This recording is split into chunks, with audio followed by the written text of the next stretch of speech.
I'm Cassandra Vale, and 6 months ago, my sister Harmony looked me dead in the eye at our family Christmas dinner in Millbrook and called me broke and pathetic in front of everyone.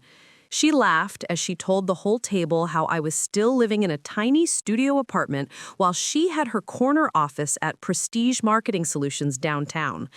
What she didn't know was that 3 weeks later, her boss would be shaking my hand and introducing me to the entire company as their new owner.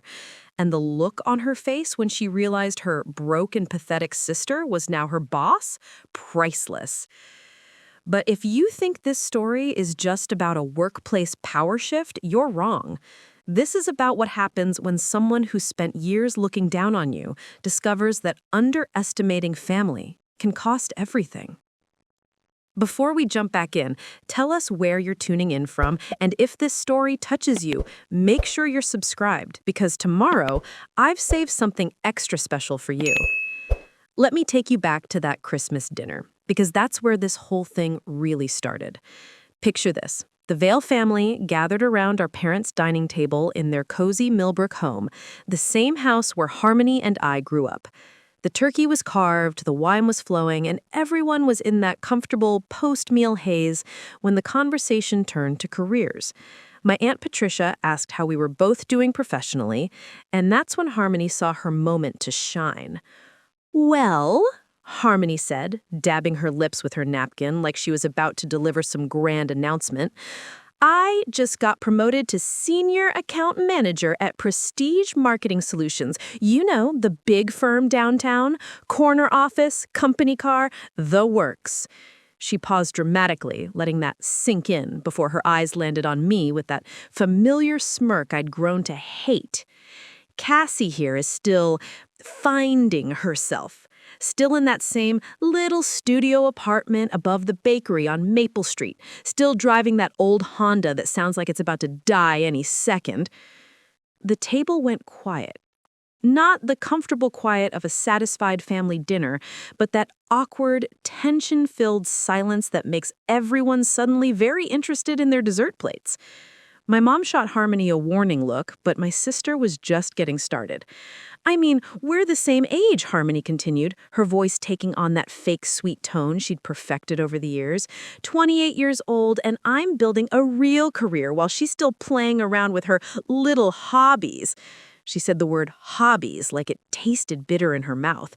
"It's just sad, really. Broke and pathetic, honestly." Broke and pathetic. Those words hit me like a physical blow. Not because they were true, though I'll admit my bank account wasn't exactly overflowing at the time, but because of the pure venom behind them. This wasn't sibling teasing. This was calculated cruelty designed to humiliate me in front of our entire family. My father cleared his throat uncomfortably. "Harmony, that's enough." But she wasn't done. "I'm just saying, Dad, at some point you have to face reality. I've been trying to help Cassie for years, offering to put in a good word at my company, trying to set her up with connections, but she's too proud to accept help. And look where that pride has gotten her: nowhere." I sat there, my hands clenched in my lap, watching my sister bask in what she thought was her moment of triumph. The worst part wasn't even the insults. It was the way everyone at that table looked at me with pity. Poor Cassandra, the family disappointment, the sister who couldn't get her act together. What none of them knew, what I couldn't tell them that night, was that for the past 8 months, I'd been working 18-hour days building something big, something that would change everything. But the non-disclosure agreements I'd signed meant I couldn't breathe a word about it to anyone, not even family. So I sat there and took it, swallowing my pride and my rage, knowing that Harmony had no idea what was coming. "You know what, Harmony?" I said finally, my voice steady despite the fire burning in my chest. "You're absolutely right.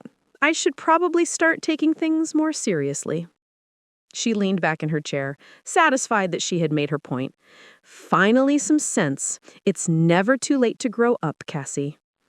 If she had known that in 3 weeks' time she'd be sitting in a company-wide meeting watching her boss introduce me as the new owner of Prestige Marketing Solutions, maybe she would have chosen her words more carefully.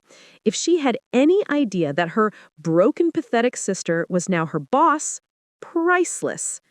But if you think this story is just about a workplace power shift, you're wrong.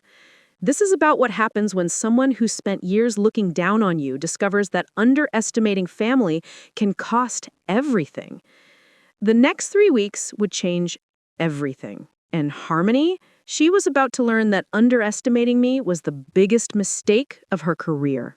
Preparing and narrating this story took us a lot of time, so if you are enjoying it, subscribe to our channel. It means a lot to us. Now, back to the story. My name is Cassandra Vale. I'm 28 years old, and if you think this story is about sibling rivalry, you're wrong. This is about what happens when the person who's supposed to know you best becomes the person who underestimates you most. This is about family loyalty, professional ambition, and the moment when keeping quiet stops being noble and starts being dangerous. Let me paint you the full picture of the Vale family dynamics, because you need to understand how we got here. Harmony and I are twins, not identical, obviously, but born exactly 11 minutes apart in Millbrook General Hospital. And somehow, those 11 minutes became the foundation for 28 years of her thinking she was superior to me in every possible way.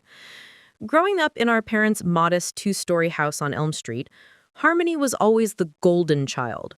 She was the one who got straight A's without trying, who became student council president, who dated the quarterback, who got into Westfield University on a partial scholarship. She was everything our parents had dreamed of in a daughter. Confident, social, ambitious, and most importantly, conventional. Me? I was the weird one. The twin who spent her Friday nights reading business magazines instead of going to parties. The one who started a lawn care business at 14 and had 3 employees by 16. The one who got into the same university as Harmony, but on a full academic scholarship, something she conveniently never mentions at family gatherings. I was the sister who asked too many questions, who challenged authority, who saw opportunities where others saw problems. But here's the thing about being the weird twin in a family that values conformity above everything else. Your wins get minimized, and your struggles get magnified. When Harmony graduated with her marketing degree and immediately landed a job at Prestige Marketing Solutions, it was celebrated with a family dinner and champagne toasts. When I graduated summa cum laude with a double major in business and economics, it was acknowledged with a pat on the head and a comment about how I was finally catching up. The pattern continued after college. Harmony moved into a sleek downtown apartment, bought designer clothes, and made sure everyone knew about her growing success at Prestige. She posted every promotion, every company event, every business lunch on social media with captions like, "Grateful for this amazing journey," and "Living my best professional life."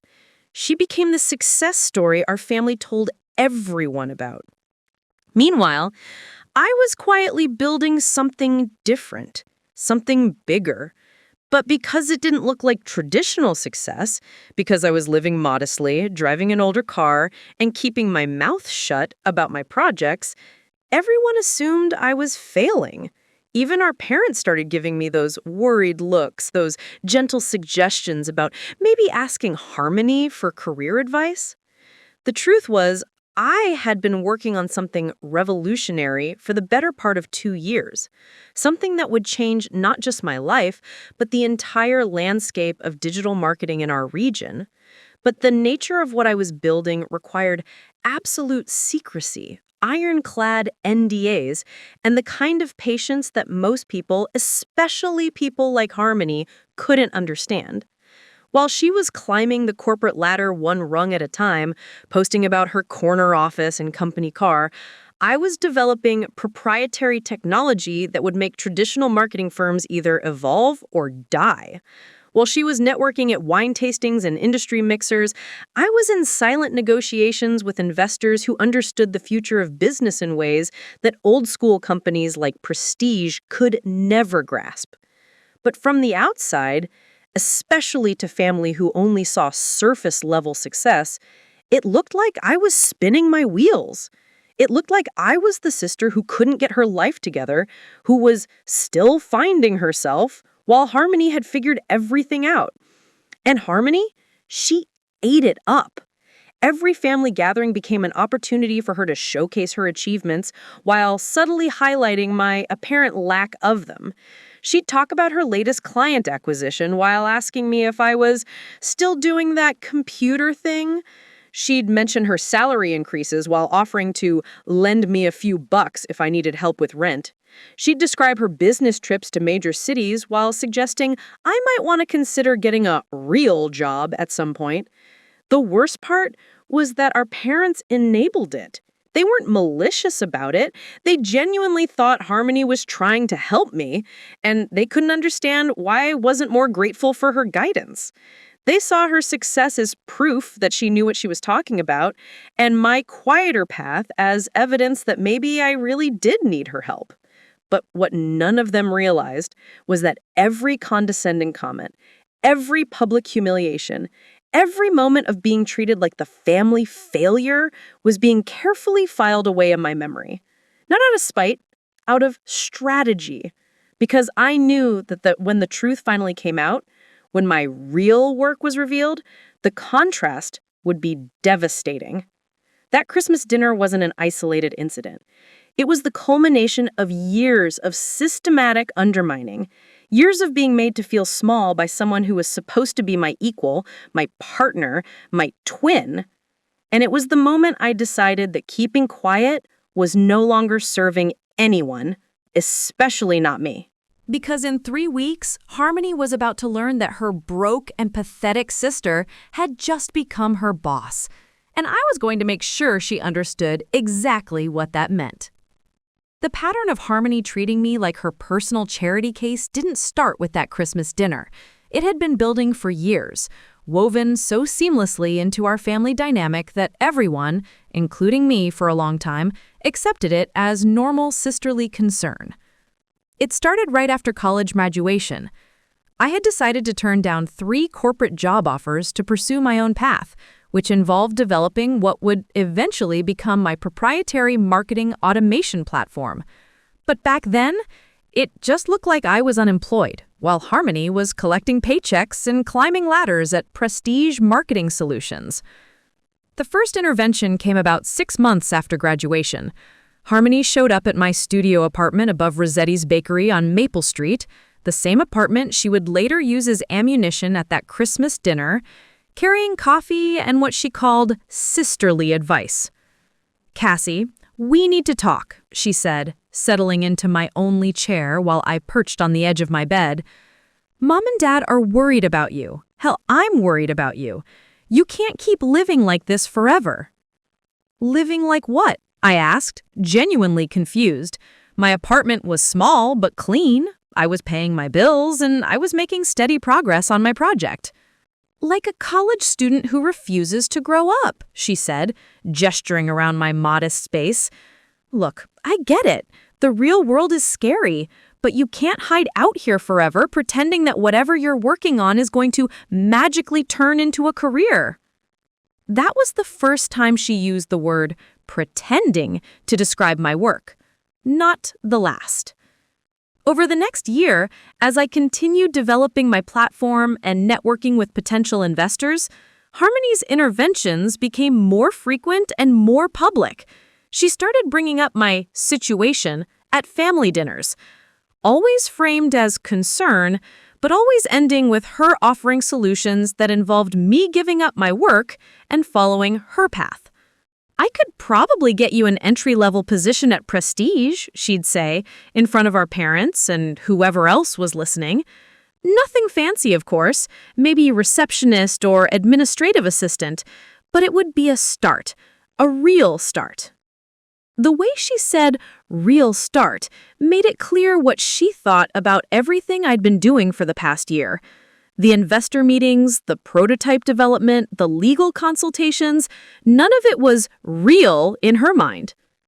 But the worst part was how she started positioning herself as my financial safety net. Not because I needed one. My savings from my college business ventures were keeping me afloat just fine, but because it gave her a sense of superiority she couldn't get enough of. "Don't worry about Cassie," she'd tell our parents when they expressed concern about my unconventional path. "If she gets into real trouble, I can help her out. I'm doing well enough now that supporting my sister wouldn't be a problem." Supporting me, as if I were some kind of burden she was graciously willing to shoulder. The breaking point should have been my 26th birthday. Harmony threw me what she called a quarter-life crisis intervention party at her downtown apartment. She invited our parents, a few family friends, and several of her colleagues from Prestige, including her boss David Chen, who would later play a crucial role in this story. The party was supposedly a birthday celebration, but it quickly became clear that it was actually an ambush designed to convince me to abandon my hobby and get serious about my career. Harmony had prepared what she called a life plan presentation for me, complete with a PowerPoint slideshow she projected onto her living room wall. "Ladies and gentlemen," she announced after we'd eaten cake, "I've prepared a special gift for my sister, a roadmap to success." The presentation was humiliating. She'd created a timeline showing where we'd both been 5 years ago, college, where we were now, her with a thriving career, and me with unclear direction, and where we'd be in 5 years if current trends continued, her as a senior executive, and me as still figuring it out. "But it doesn't have to be this way," she said, clicking to her final slide, titled Cassie's Path Forward.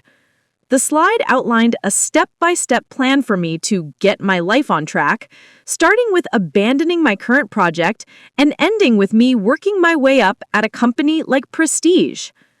Our parents applauded, her colleagues nodded approvingly. David Chen, who would later become a key figure in my own success story, looked uncomfortable but said nothing. And me? I sat there in my secondhand dress, surrounded by people in expensive suits, listening to my twin sister explain to a room full of professionals why my life was a failure and how lucky I was to have her guidance. "The best part," Harmony concluded, "is that I'm in a position now where I can really help Cassie make this transition. I've got connections, I've got influence, and I've got the financial stability to support her while she gets back on her feet." Back on her feet. As if I'd fallen down instead of deliberately choosing a different path. That night, I made 2 decisions. First, I would never again put myself in a position where Harmony could publicly humiliate me under the guise of helping me. Second, I would make absolutely certain that when my real work finally came to light, the contrast between her perception of my life and the reality of my achievements would be impossible to ignore. From that birthday forward, I stopped defending myself at family gatherings. When Harmony made comments about my little computer hobby, I just nodded. When she offered to put in a good word for me at various companies, I thanked her politely. When she suggested I might want to consider realistic goals, I told her I'd think about it. This drove her crazy. She was used to me arguing back, used to being able to position herself as the voice of reason against my stubborn idealism. When I stopped giving her that conflict, she escalated. The comments became sharper, more public, more designed to provoke a reaction. But I had learned something valuable from years of being underestimated. Silence is a weapon. Every month that passed while she continued treating me like her pet project was another month I spent building something that would eventually make her entire worldview obsolete. The irony was that during those 2 years of her helping me, I was actually helping her more than she could have imagined. Every time she mentioned Prestige Marketing Solutions at family gatherings, every time she described their clients and their challenges, every time she complained about their outdated systems and inefficient processes, she was giving me intelligence about the company that would later become crucial to my acquisition strategy. She thought she was educating me about how real businesses worked.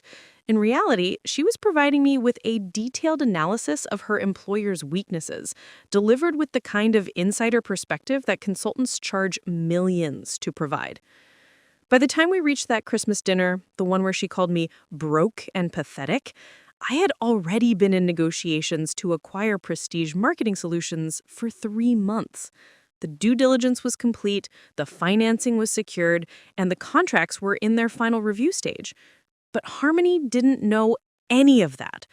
All she knew was that her little sister was still living in that studio apartment, still driving that old Honda, still refusing to accept that her way was the right way.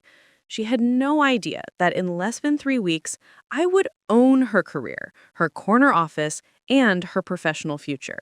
She had no idea that every condescending comment, every public humiliation, every moment of treating me like her personal charity case had been building toward a reckoning she couldn't possibly have anticipated. And that, more than any business strategy or financial calculation, was what made the next phase of this story so satisfying. The call that changed everything came on a Tuesday morning in early January, exactly 3 weeks after that disastrous Christmas dinner. I was in my studio apartment reviewing the final acquisition documents for what felt like the 100th time when my phone buzzed with a text from my college roommate Rachel. "Cass, isn't your sister Harmony the one who works at Prestige Marketing? Something weird is happening at their office today. My boyfriend Jake works in the building next door and says there are people in expensive suits going in and out all morning. Looks like some kind of corporate takeover or something." My heart started racing. This was it. After months of negotiations, due diligence, and legal paperwork, the acquisition was finally happening. In a few hours, I would officially own the company where my sister worked, the same company she'd spent years using as proof of her superiority over me. But I couldn't let on that I knew anything about it. According to the timeline my lawyers had given me, the staff wouldn't be informed until later that afternoon. Harmony had no idea what was coming. I texted Rachel back. "Really? That's strange. Harmony hasn't mentioned anything about it." Which was true. In the 3 weeks since Christmas, Harmony had actually doubled down on her campaign to help me get my life together. She'd called me twice to check on my progress with job applications, and had even gone so far as to send me links to entry-level positions at various companies around Millbrook. Just 2 days earlier, she'd left me a voicemail that I'd saved specifically because of how perfectly it captured her condescending attitude. "Hey, Cassie, it's me. I was talking to my boss David about you yesterday. You remember David, right? From my birthday party for you? Anyway, he mentioned that they might have an opening in their mailroom soon. I know it's not glamorous, but it could be a foot in the door. Think about it, okay? Love you." The mailroom? My sister thought the perfect job for me was sorting mail at the company I was about to purchase. Around noon, my phone rang. It was my lawyer, Miranda Castellanos, calling with the final update. "Cassandra, congratulations! The papers are signed, the wire transfers are complete, and as of 12:47 p.m. today, you are the official owner of Prestige Marketing Solutions. David Chen and his team are handling the transition announcement to staff this afternoon at 4 p.m. sharp." I thanked Miranda and hung up, then immediately called in sick to the coffee shop where I'd been working part-time to maintain my cover story. There was no way I could focus on making lattes when I was about to become the owner of a multi-million-dollar marketing firm. The rest of the afternoon crawled by. I tried to read, tried to work on other projects, tried to do anything that would distract me from constantly checking the clock. At 3:45 p.m., I finally gave up and decided to drive to Prestige's office building downtown. I wasn't planning to go inside, not yet. I just wanted to be nearby when the announcement happened. I wanted to absorb the moment when my life officially changed forever. I parked across the street from the sleek glass building that housed Prestige Marketing Solutions and watched the entrance. At exactly 4 p.m., I could see people gathering in what I knew was the main conference room on the 3rd floor. Through the floor-to-ceiling windows, I could make out figures moving around, but I was too far away to see faces or read body language. My phone stayed silent. 4:15 p.m. Still nothing. 4:30 p.m. I was starting to wonder if something had gone wrong when my phone finally buzzed with a text from Harmony. Cassie, something insane is happening at work. We just had an all-hands meeting and apparently the company has been sold. New owner is taking over immediately. Nobody saw this coming. David looked like he was about to throw up. I might be out of a job. Can we talk tonight? I stared at the message for a long moment, savoring the panic I could read between the lines. For the first time in years, Harmony was the one who felt uncertain about her future. She was the one who needed support and guidance. I texted back, "Oh wow, that's crazy. Do you know anything about the new owner? Are you going to be okay?" Her response came immediately. "No idea who it is. Some tech entrepreneur from what David said, but he was being really vague about everything. I'm freaking out, Cassie. What if they clean house? What if they don't think my experience is valuable? I've worked so hard to build my position here." The irony was almost too much to bear. After years of questioning my work ethic and my career choices, Harmony was suddenly terrified that someone else might not value her contributions. I called her, partly because I wanted to hear the fear in her voice, and partly because I needed to maintain my cover story. "Harmony, I'm so sorry this is happening. You've worked so hard at that company. I'm sure the new owner will recognize your value." "But what if they don't?" she said, and I could hear tears in her voice. "What if they bring in their own people? What if they think I'm just some mid-level nobody who's not worth keeping around? God, Cassie, I don't know what I'll do if I lose this job. My whole identity is tied up in this company." Her whole identity. After years of defining herself by her success at Prestige, the possibility of losing that success was devastating her in a way I don't think she'd ever experienced before. "You'll figure it out," I told her. "You're smart and talented. Any company would be lucky to have you." "Easy for you to say," she snapped, and for a moment the old Harmony surfaced. "You don't have anything to lose. You don't have a real career that could disappear overnight." There it was. Even in her moment of crisis, she couldn't help but take a shot at me. "I know," I said quietly. "I don't know what that feels like." We talked for another 10 minutes, with Harmony alternating between panic about her future and frustration that David hadn't given them more information about the new owner. She was especially bothered by the fact that the transition was happening so quickly. "Apparently, the new owner wants to meet with department heads tomorrow morning. David is setting up individual meetings throughout the day. Mine is at 2 p.m. I have no idea what to expect." After we hung up, I sat in my car for another hour watching employees leave the Prestige building. Some looked shock-shelled. Others seemed excited about the change, but all of them looked uncertain about what came next. Around 6 p.m., I saw David Chen emerge from the building. Even from across the street, I could see the stress in his posture. His phone was pressed to his ear, and he was gesturing animatedly as he walked to his car. I knew David was probably fielding calls from employees, investors, and clients, all wanting to know more about the mysterious new owner who had seemingly appeared out of nowhere to purchase their company. What none of them knew, what Harmony especially didn't know, was that the mysterious new owner had been watching them, studying them, and planning this moment for over 2 years. And tomorrow, when Harmony walked into that conference room for her meeting with the new boss, she was going to get the shock of her life. As I drove home to my studio apartment above the bakery, I allowed myself to smile for the first time in weeks. Tomorrow, the sister who had spent years calling my work a hobby was going to discover that her baby sister's hobby just bought her entire career. And I was going to make sure she understood exactly what that meant. The next morning, I woke up at 5 a.m., not because I had set an alarm, but because I couldn't sleep. Today was the day I would finally confront Harmony face to face as her new boss. After years of being treated like the family failure, I was about to reveal that I owned everything she thought defined her success. I spent the morning preparing meticulously.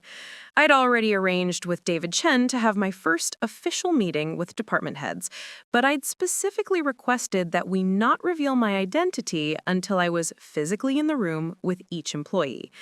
David had been confused by this request, but he was in no position to question the new owner's preferences. I want to observe their natural reactions, I'd explained to him during our transition call the night before. It's important for me to understand the company culture before people have time to prepare their responses. What I didn't tell David was that I wanted to see the exact moment when Harmony realized who I was.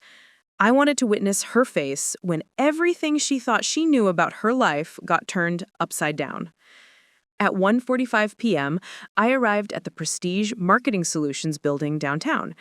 I'd dressed carefully, a charcoal gray suit that I'd purchased specifically for this moment. Professional, but understated. Nothing too flashy. I wanted to look like exactly what I was, a serious business owner who had earned her position through intelligence and hard work, not luck or connections. David Chen met me in the lobby, looking appropriately nervous about his first day under new ownership. We'd spoken several times during the acquisition process, but this was only our second face-to-face meeting. "Ms. Vale," he said, extending his hand, "welcome to your company." Your company. The words sent a thrill through me that I tried to keep off my face. "Thank you, David. I'm excited to meet the team." We rode the elevator to the third floor in relative silence. Through the glass walls of the conference rooms, I could see employees going about their daily work, completely unaware that their new owner was walking among them. "Harmony Vale is scheduled for 2 p.m., David said as we approached his office. "She's one of our senior account managers, very dedicated employee, been with us for almost 6 years now." "Yes," I said carefully. "I'm looking forward to meeting her." David had no idea that Harmony and I were related. During the acquisition process, I'd used my legal name, Cassandra L. Vale, and while David had certainly heard Harmony mention having a sister named Cassie, he'd never made the connection. Why would he? The successful tech entrepreneur who just purchased his company couldn't possibly be the same person as his employee's struggling sister who lived above a bakery. At exactly 2 p.m., there was a knock on David's office door. "Come in," David called. The door opened and Harmony walked in, looking professional but nervous, in her navy blazer and pencil skirt. She'd clearly dressed to impress the new owner, and her posture was straighter than usual, her smile brighter and more forced. "David, I'm here for my meeting with—" She stopped mid-sentence when she saw me sitting in the chair across from David's desk. For a moment, confusion flickered across her face. She clearly recognized me, but her brain couldn't process why I was there. In her mind, there was no logical reason for her unsuccessful sister to be sitting in her boss's office during a meeting with the new company owner. "David, Harmony," David said, standing up, "I'd like you to meet Cassandra Vale, the new owner of Prestige Marketing Solutions." The silence that followed was the most satisfying moment of my entire life. I watched Harmony's face go through a series of expressions in rapid succession: confusion, disbelief, shock, and finally something that looked like fear. Her mouth opened and closed several times without any sound coming out. "I'm sorry, did you say Cassandra Vale?" "That's right," David confirmed, looking between us with growing puzzlement. "Ms. Vale, this is Harmony Vale, one of our—" "We know each other," I said calmly, standing up and extending my hand to my sister. "Hello, Harmony." She stared at my outstretched hand like it might bite her. "Cassie, what are you doing here?" "I'm here to meet with my employees, including you," I said, keeping my voice professional and my expression neutral. David's eyes widened as he finally made the connection. "You two are related." "Sisters," I confirmed. "Twins, actually." Harmony sank into the chair next to me, her professional composure completely shattered. "This isn't possible. You don't, this has to be some kind of mistake." "No mistake," I said, returning to my seat. "I purchased Prestige Marketing Solutions yesterday. The papers are signed, the transfers are complete, And as of now, I'm your new boss. But you don't have any money, Harmony said, her voice rising slightly. You live above a bakery. You drive a 12-year-old Honda. You work part-time at a coffee shop. How could you possibly afford to buy a company like this? David looked deeply uncomfortable with the personal nature of this conversation, but I'd specifically asked him to stay for all employee meetings, and he couldn't really leave now. Harmony, I said gently, you've made a lot of assumptions about my life over the years. Most of them have been wrong. What assumptions? She demanded, some of her old fire returning. I've been trying to help you for years. I've offered you jobs, connections, financial support. I've been worried sick about your future. You've been worried about your perception of my future, I corrected. You decided that because my success didn't look like your success, it wasn't real success at all. She shook her head, still processing. But the apartment, the car, the coffee shop job? All part of maintaining a low profile while I built my business, I explained. The apartment is cheap and functional. The car is reliable and paid off. The coffee shop job provided flexible hours and kept me connected to the community. Everything you saw as evidence of failure was actually evidence of strategic thinking. Strategic thinking? Harmony's voice was getting sharper now. Cassie, you've been living like a college student for 3 years. What kind of strategy is that? The kind that just made me your boss, I said simply. David cleared his throat. Perhaps we should focus on the business aspects of this transition, but Harmony wasn't ready to let go. What business, Cassie?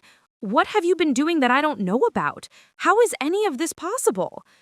I leaned back in my chair, studying my sister's face. For years, she'd been so certain that she understood my life, so confident in her assessments of my choices. Now, faced with evidence that she'd been completely wrong about everything, she was scrambling to make sense of a reality that didn't fit her assumptions. I've been developing proprietary marketing automation technology, AI-driven systems that can analyze consumer behavior patterns and optimize advertising strategies in real time. I've also been building a client base of tech companies who understand that the future of marketing isn't about traditional approaches. It's about data integration and predictive analytics. Harmony stared at me blankly. I don't understand half of what you just said. I know, that's been part of the problem. But why didn't you tell me? She asked, and for the first time I heard genuine hurt in her voice instead of just confusion. Why didn't you tell any of us what you were really doing? Because every time I tried to explain my work, you dismissed it as a hobby. Every time I mentioned my projects, you offered to get me a real job instead. You weren't interested in understanding what I was building. You were interested in convincing me to stop building it and follow your path instead. The room fell silent except for the soft hum of the air conditioning. David was clearly wishing he was anywhere else, but Harmony seemed frozen in place, staring at me like she was seeing me for the first time. So, what happens now? She finally asked, her voice small and uncertain. I smiled, but it wasn't a kind smile. It was the smile of someone who had been underestimated for too long and was finally ready to collect on that mistake.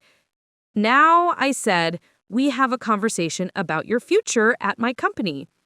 The room temperature seemed to drop several degrees as the weight of my words settled over Harmony. David Chen shifted uncomfortably in his chair, clearly realizing that this wasn't going to be a standard employee transition meeting. My future at your company? Harmony repeated, her voice hollow. Cassie, what exactly does that mean? I pulled out a folder I'd prepared specifically for this moment. Inside were documents that Harmony had no idea existed. Documents that would reveal just how much deeper this situation went than a simple case of mistaken assumptions about my career. Well, it depends, I said, opening the folder slowly. It depends on how honest you want to be about some things that have been happening behind the scenes. Harmony's face went pale. What are you talking about? I pulled out the first document, a printed email chain that I'd obtained during the due diligence process. David, during the acquisition review, I had my team audit all employee communications for the past 18 months. Standard procedure to understand company culture and identify any potential issues. David nodded nervously. Of course, that's completely normal. What I found was interesting, particularly this email thread from 8 months ago. Harmony's hands trembled slightly as she picked up the papers. I watched her eyes scan the content, and I saw the exact moment when she realized what she was looking at. The emails were a conversation between Harmony and two of her colleagues discussing a potential client that had approached Prestige about developing a marketing campaign for a tech startup. The client's name was deliberately vague in the initial inquiry, but the project description mentioned AI-driven marketing solutions and data analytics, exactly the type of work I've been developing.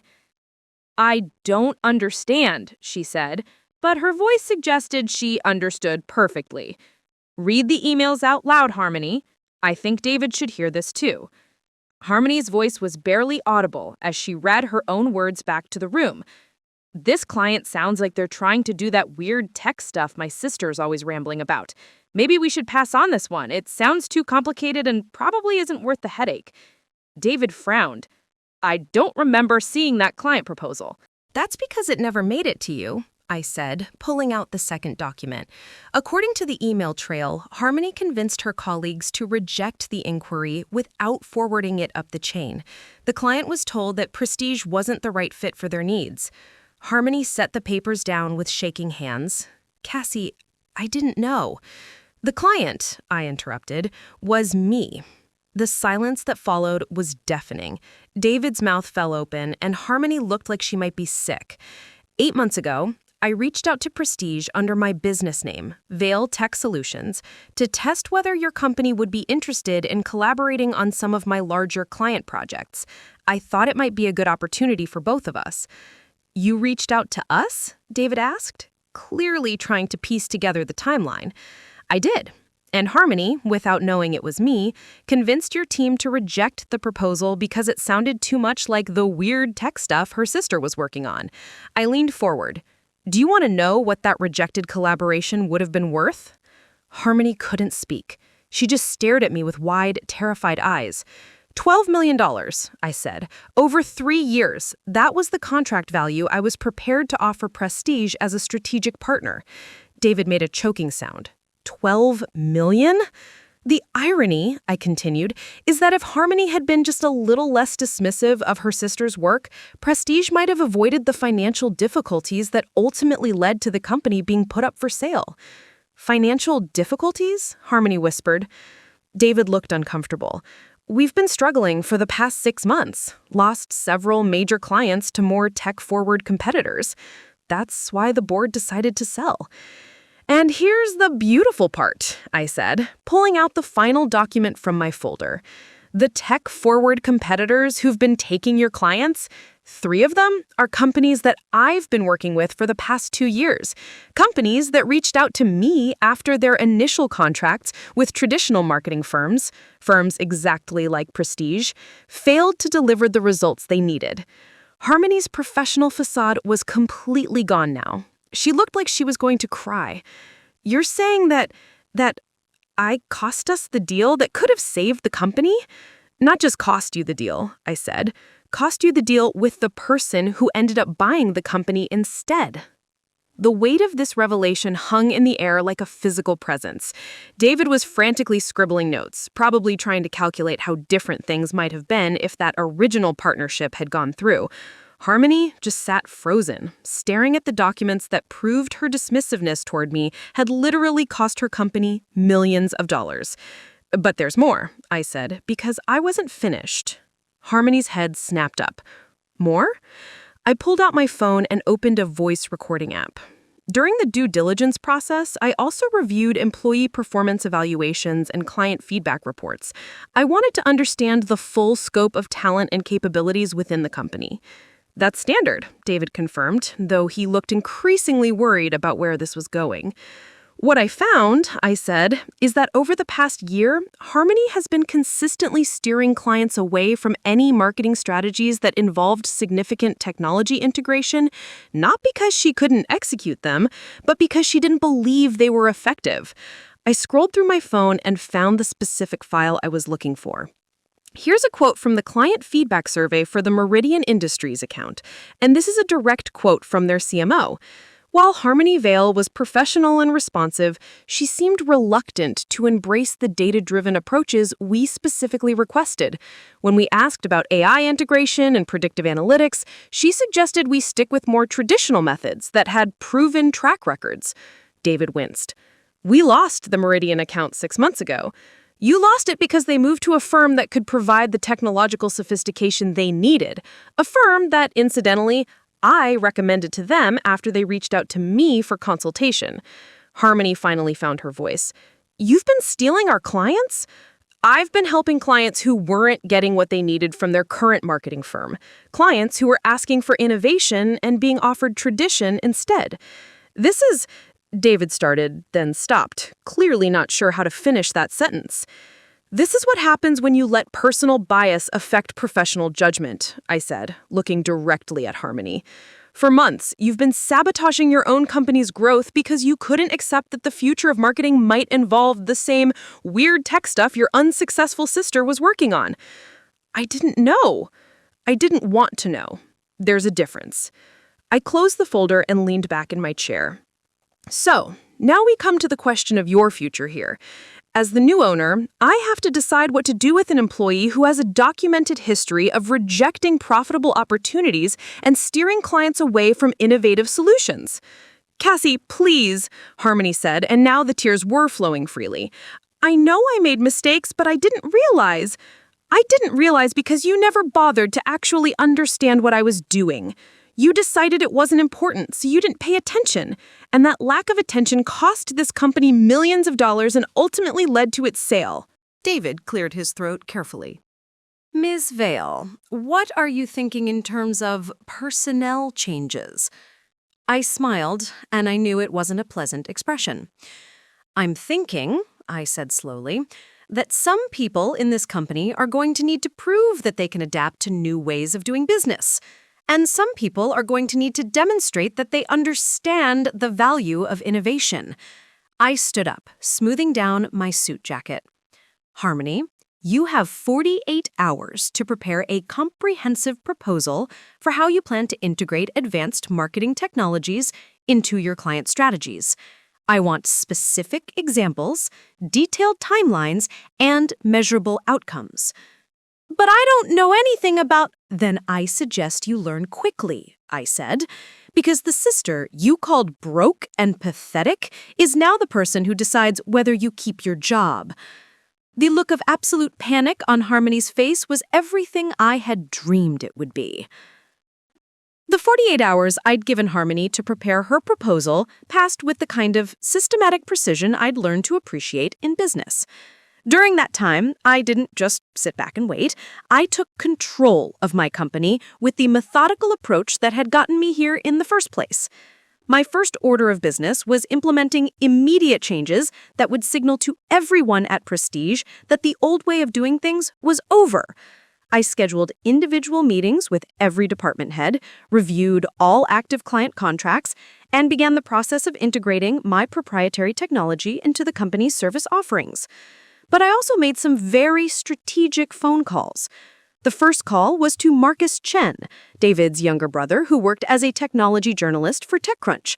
I'd met Marcus during a startup networking event 6 months earlier, and he'd been fascinated by my marketing automation platform. Now, he was about to get an exclusive story about the mysterious tech entrepreneur who'd just acquired one of Millbrook's most established marketing firms.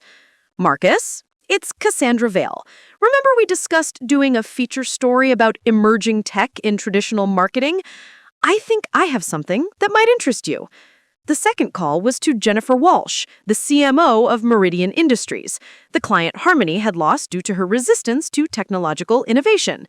Jennifer had been frustrated with Prestige's traditional approach and had specifically asked me for recommendations when she decided to switch firms. Jennifer, this is Cassandra Vale from Vale Tech Solutions. I wanted to let you know about an interesting development that might affect your current marketing strategy.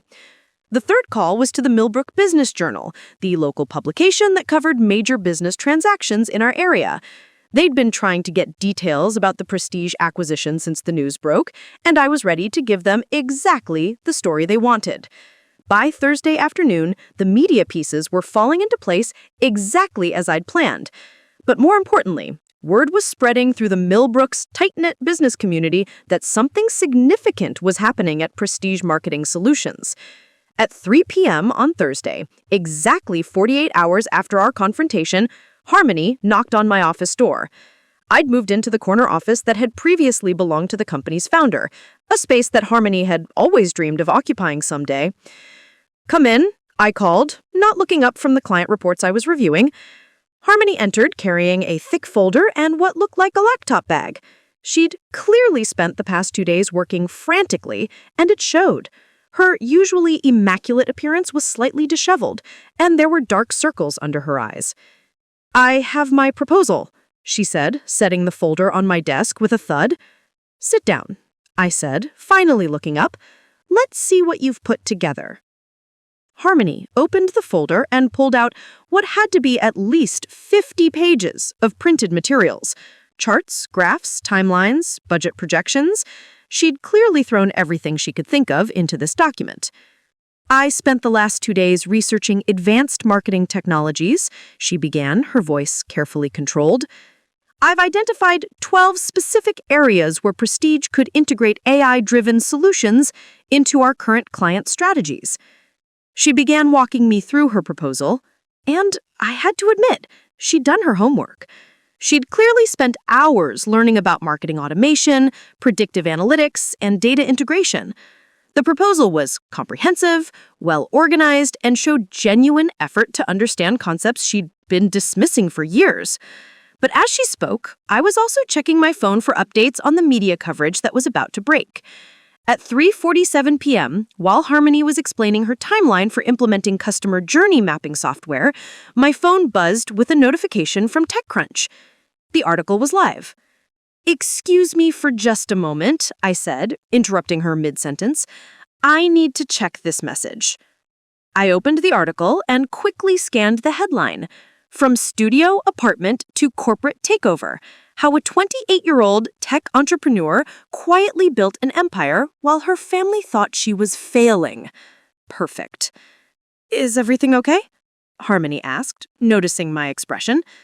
"Actually, this is quite relevant to our conversation," I said, turning my phone screen towards her. "The story about the acquisition just went live." Harmony's eyes widened as she read the headline. "What story? What does this say about—" "About you?" I finished. "Why don't you read it and find out?" I watched Harmony's face as she scrolled through the article. Marcus Chen had done an excellent job capturing the irony of the situation.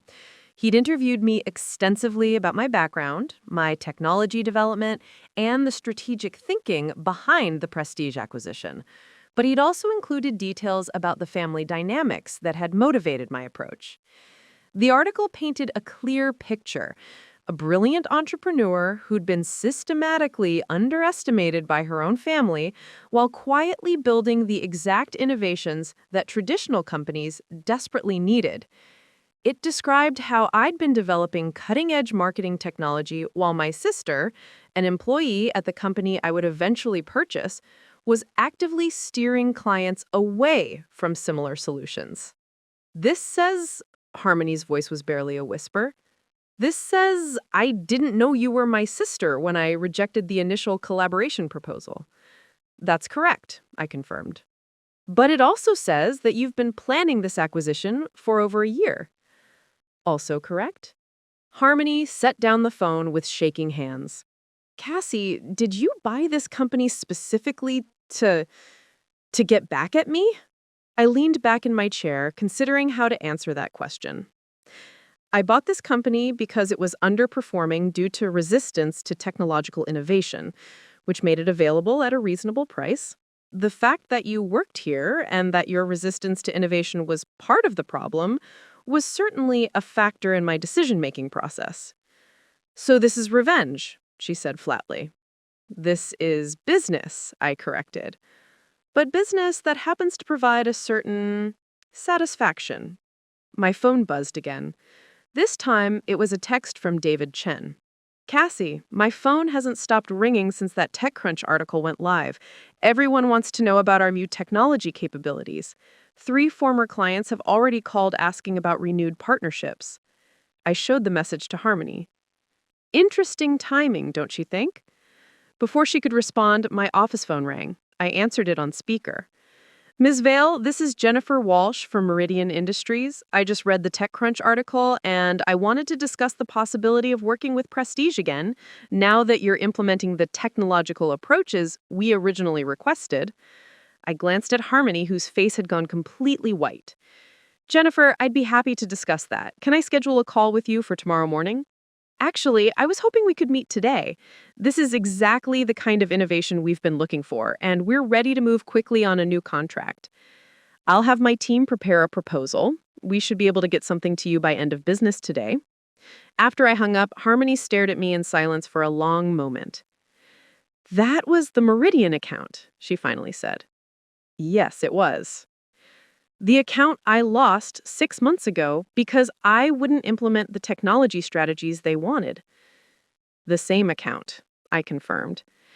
"And now they want to come back because you're offering exactly what I told them wasn't necessary." "It appears so." Harmony's carefully prepared proposal suddenly seemed irrelevant. The business world was already responding to the news of my acquisition, and the response was everything I'd predicted it would be. Companies that had left Prestige due to its outdated approaches were already reaching out about working with us again. "So what happens now?" Harmony asked, echoing the same question she'd asked 2 days earlier. "Now," I said, "you get to decide whether you want to be part of the solution or part of the problem. Because as of today, everyone in Millbrook's business community knows that this company is under new management. They know that we're implementing the kind of advanced marketing strategies that you've been resisting for years." I stood up and walked to the window, looking out at the city where I'd grown up being underestimated. "The question isn't whether you can learn to work with new technology, Harmony. The question is whether you can learn to work for your little sister." The silence that followed told me everything I needed to know about how the rest of this conversation was going to go. The silence stretched between us for what felt like an eternity. I could see Harmony processing everything: the media coverage, the returning clients, the reality that her broken, pathetic sister was now in complete control of her professional life. When she finally spoke, her voice was tight with barely controlled emotion. "I need to know something," she said, her hands clenched in her lap.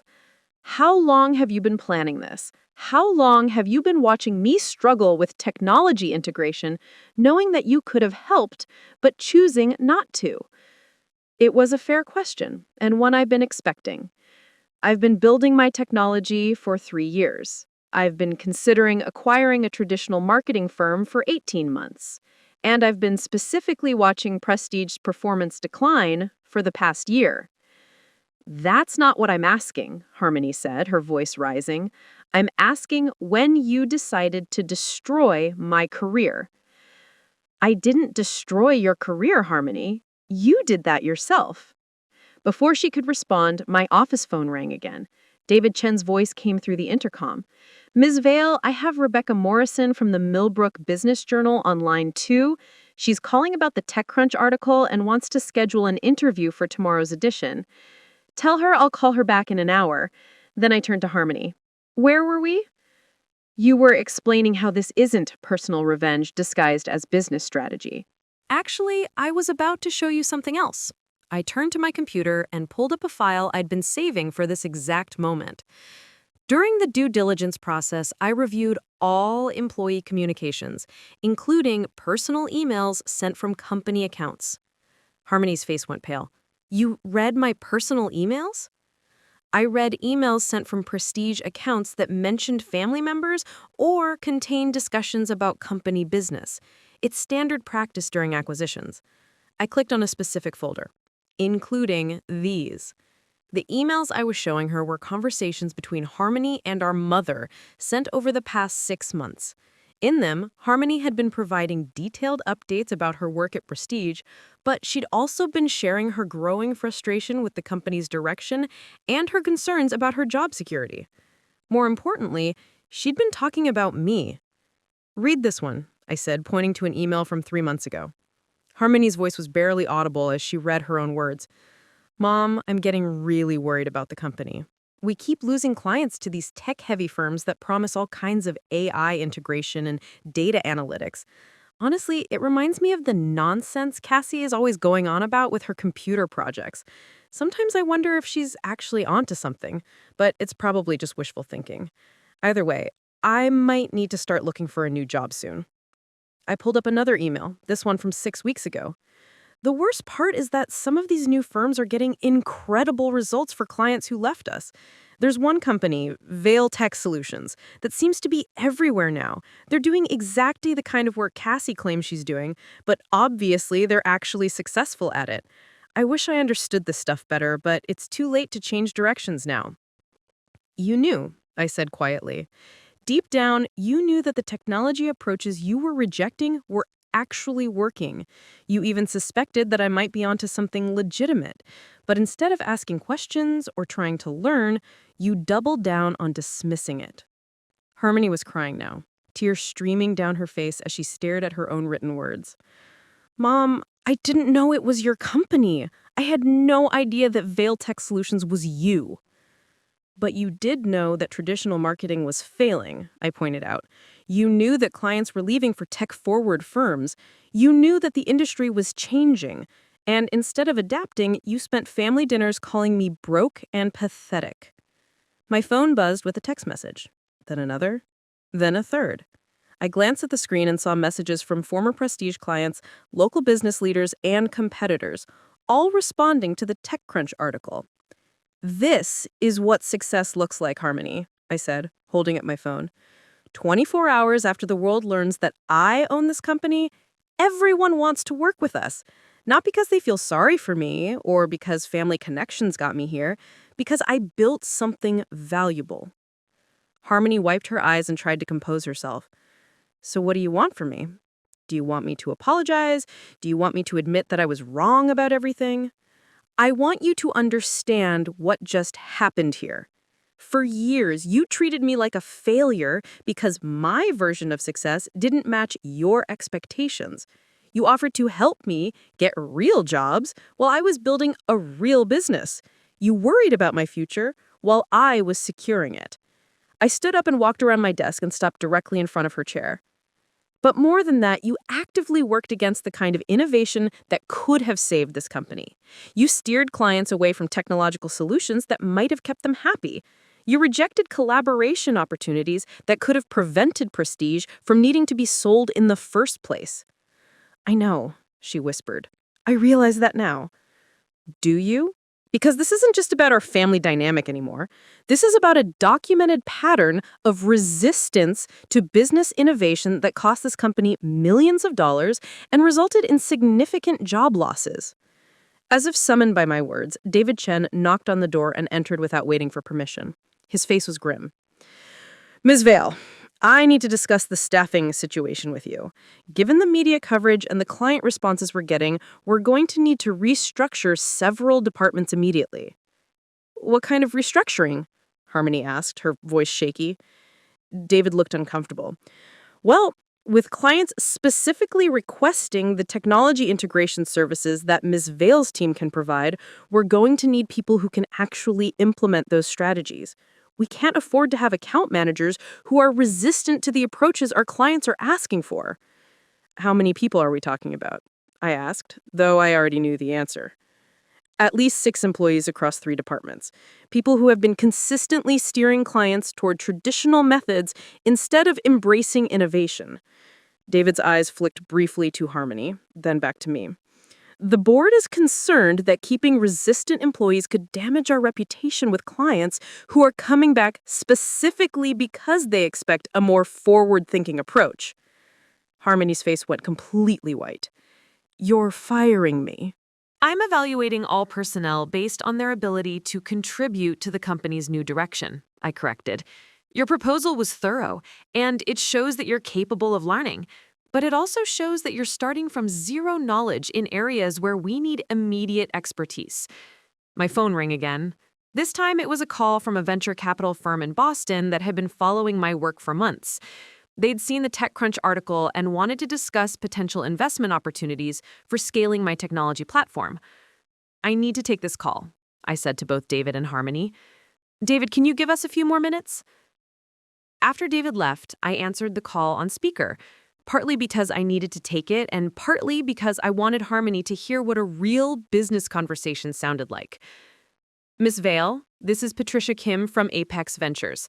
We've been tracking Vale Tech Solutions for the past year, and we're very interested in the Prestige acquisition as a scaling strategy for your platform. Thank you for calling, Patricia. I'd be happy to discuss expansion opportunities. We're prepared to offer a Series A round of $15 million for a 20% stake, with the understanding that you'd use the funding to acquire 2 additional traditional marketing firms in neighboring cities and convert them to your technology platform.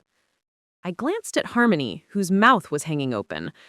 $15 million. For 20% of a company she'd been calling a hobby just 3 months ago. That's an interesting proposal, I said. Let me have my team prepare some projections and we can schedule a formal presentation. After I hung up, Harmony stared at me in complete silence for a full minute. $15 million? She finally said. They offered you $15 million. For 20%, I clarified, which values the company at $75 million total. The company that I thought was your hobby. The company that you actively worked against when you had the chance to partner with it. Harmony put her head in her hands. I destroyed everything, didn't I? You made choices, and choices have consequences. The question now was what those consequences would ultimately be. 2 weeks after that final confrontation in my office, I was sitting in the same conference room where Harmony had first learned I was her new boss. But this time, the meeting was very different. The room was filled with department heads, senior staff, and 3 new technology specialists I'd hired from my network of contacts in the industry. The transformation of Prestige Marketing Solutions had been swift and comprehensive. Within days of the TechCrunch article publication, we'd signed contracts with 4 major clients who had specifically sought us out because of our technological capabilities. The Meridian Industries deal alone was worth $2.3 million over 18 months. 2 competitors had reached out about potential partnerships. And yes, Apex Ventures had followed through on their investment offer. We'd closed the Series A round at $16 million for 18%, giving me the capital to acquire 2 additional traditional marketing firms in neighboring cities. But the most significant change wasn't in our client roster or our technology integration. It was in our staffing. Of the 6 employees David had identified as resistant to innovation, 3 had been terminated during the restructuring. 2 others had been reassigned to support roles after demonstrating they could adapt to new methods. And Harmony? Harmony sat at the far end of the conference table, wearing a badge that read Junior Marketing Associate instead of her former Senior Account Manager title. She'd accepted a demotion rather than face termination, which meant a 40% salary cut and the loss of her corner office, her company car, and most importantly, her status as one of Prestige's senior staff. It had been a calculated decision on my part. I could have fired her outright. Her documented resistance to innovation and her role in rejecting the original collaboration proposal would have provided more than enough justification. But I'd realized that having Harmony watch the company transform under my leadership while she worked in a junior capacity would be a more lasting lesson than simply removing her from the equation entirely. Let's start with the quarterly performance review, I said, opening the meeting.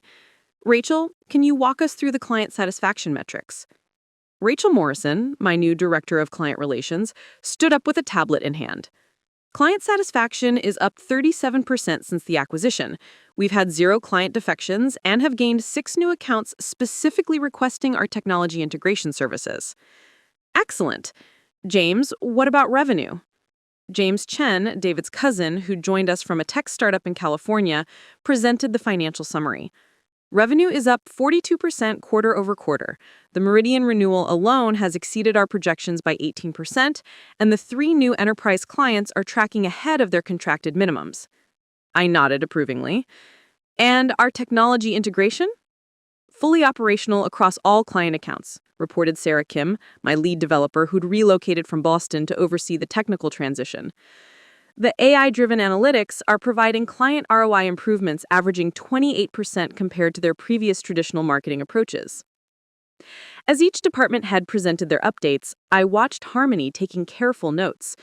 She'd been assigned to assist with data compilation and client communication follow-ups. Important work, but decidedly junior-level responsibilities.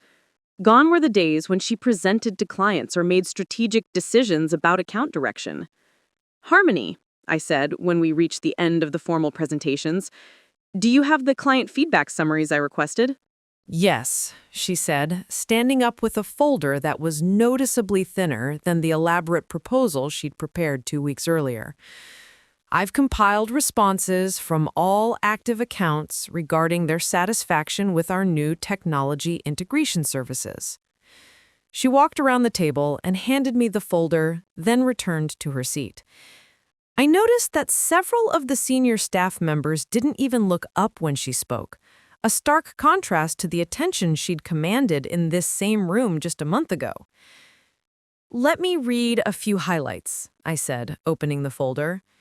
"This is from Thomas Rodriguez at Meridian Industries. The difference in our campaign performance since Prestige began implementing advanced analytics has been remarkable. We're seeing engagement rates we never achieved with traditional approaches. This is exactly what we'd been hoping for when we first requested technological integration." I looked directly at Harmony as I read the next one. From Jennifer Walsh, also at Meridian, "It's incredible that these capabilities were available all along, but we had to leave Prestige and go elsewhere to access them. We're grateful that the new leadership understands the importance of innovation in modern marketing." Harmony's face flushed, but she maintained eye contact. "And this one is particularly interesting," I continued, "from Kevin Park at Horizon Dynamics, one of our new clients. We specifically chose Prestige because of the TechCrunch article about Ms. Vale's background. We needed a firm that could combine traditional marketing expertise with cutting-edge technology. The results have exceeded our expectations." I closed the folder and looked around the room. The pattern is clear. Clients aren't just satisfied with our new approach, they're getting measurably better results than they did with traditional methods, which raises an important question about our previous resistance to these innovations. The room was silent. Everyone knew what I was referring to, and everyone knew that Harmony had been the primary source of that resistance. I want to share something that I think illustrates how dramatically things have changed, I said, pulling out my phone. Yesterday, I received a call from Marcus Chen at TechCrunch. He's writing a follow-up article about the success of our transition, and he asked me to comment on the difference between running a startup versus acquiring and transforming an established company. I stood up and walked to the window, looking out at the city where I'd grown up being underestimated. I told him that the biggest challenge wasn't integrating new technology or training staff on different approaches. The biggest challenge was overcoming the institutional resistance to change that had developed over years of comfortable mediocrity. When I turned back to face the room, my eyes found Harmony's. But I also told him that sometimes the most satisfying business victories are the ones that prove that innovation isn't just about having good ideas. It's about having the courage to implement them even when everyone around you thinks you're wrong. My phone buzzed with the text message. I glanced at it and smiled. "Speaking of innovation," I said, "I just received confirmation that our acquisition of Sterling Marketing Group in Riverside has been approved. We'll be implementing our technology platform there starting next month with the goal of achieving similar performance improvements." "That's our second acquisition in 3 weeks," James noted. Are we planning additional expansions? We are, I confirmed. The venture capital funding gives us the resources to acquire one more traditional firm before the end of the year. We're looking at options in 3 different markets. What about staffing for the new acquisitions? Rachel asked. Will we be promoting from within or hiring externally? It was a good question, and one that brought us to the real reason I'd structured this meeting the way I had. We'll be doing both, I said. Several of our current staff members have demonstrated exceptional adaptability and will be considered for senior positions at the new locations. We'll also be bringing in external expertise where needed. I paused, letting that sink in before continuing. The key criteria for advancement opportunities will be documented performance in embracing innovative approaches and contributing to client success using our new methodologies. Harmony's pen stopped moving. She understood exactly what I was saying, that her path back to senior status, if it existed at all, would require her to become an expert in the exact technologies and approaches she'd been rejecting for years. Any questions about our expansion plans? I asked. The room was quiet, except for the soft hum of the air conditioning and the distant sounds of traffic outside. In that case, I said, let's adjourn. I want to thank everyone for their exceptional work during this transition period. The success we're seeing is a direct result of your willingness to embrace new approaches and put client results ahead of personal comfort zones. As the meeting broke up and people began filing out of the conference room, Harmony remained seated, still staring at her notes. Harmony, I said, after everyone else had left, could I speak with you for a moment? She looked up, and I saw something in her eyes that I'd never seen before. Not fear, not anger, but something that looked almost like respect. I know what you're going to ask, I said, settling into the chair across from her. You want to know if there's a path back to where you were before. She nodded silently. The answer is yes, I said, but it's not the path you think it is. You can't go back to being the person who thought traditional marketing was enough, who dismissed innovation as unnecessary complications, who believed that success meant avoiding change rather than driving it. I leaned forward, my voice gentle but firm. If you want to rebuild your career here, you'll need to become the kind of professional who sees technology as an opportunity rather than a threat. You'll need to become someone who embraces the future instead of clinging to the past. I understand, she said quietly. Do you? Because this isn't about learning to use new software or memorizing industry buzzwords. This is about fundamentally changing how you think about what marketing can achieve and what clients deserve. Harmony was quiet for a long moment, then asked, Why didn't you just fire me, Cassie? It would have been easier. I considered the question carefully before answering. Because you're my sister, and because I believe that people can change if they're motivated enough. The question is whether you're motivated enough to become the kind of professional who adds value instead of resisting it. She nodded slowly. I want to try. Then prove it, I said, standing up. Not with words or proposals, but with results. Show me that the sister who called me broke and pathetic can learn to respect the work that made me her boss. As I walked toward the door, I turned back one final time. Oh, in Harmony, the next time we have a family dinner, you might want to think carefully before making assumptions about anyone's career prospects. The smile that crossed my face was the smile of someone who had been underestimated for far too long and had finally collected on that mistake in full. Outside the conference room, my assistant was waiting with a schedule full of client meetings, investor calls, and strategic planning sessions. The business world that had once seemed closed to me was now opening doors faster than I could walk through them. And somewhere behind me, my sister was learning what it meant to work for the woman she'd once called broke and pathetic. Justice, I realized, doesn't always look like revenge. Sometimes it looks like success that speaks for itself.